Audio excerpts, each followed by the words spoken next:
Guys, ഇന്ന് നമ്മൾ വന്നിട്ടുള്ള ഒരു ഗെറ്റ് റെഡി വിത്ത് മീ ആയിട്ടുണ്ട്. അപ്പം നമുക്ക് ആദ്യം ഒരു ഡ്രസ്സ് ഇടാം.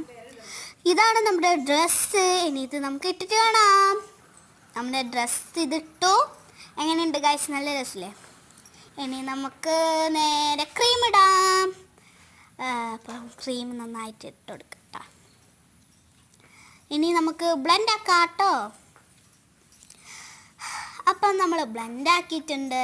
ഇനി നമുക്ക് ഫൗണ്ടേഷൻ ഇടാം. ഫൗണ്ടേഷൻ നമ്മൾ തുറന്നു. ഇനി അത് ഇട്ടിട്ട് കാണാം. അപ്പോൾ ഗായ്സ്, ഇനി നമുക്ക് ഫൗണ്ടേഷൻ ഇടാം. ഇനി നമുക്ക് ഐലൈനർ ഇടാം. നമ്മുടെ ഫൈനൽ ലുക്ക് കമ്മ്യൂണിറ്റി പോസ്റ്റിലായിരിക്കും ഉണ്ടാവില്ല കേട്ടോ. അപ്പോൾ ഇനി ലിപ്സ്റ്റിക്കും കൂടി ഇടാം കേട്ടോ.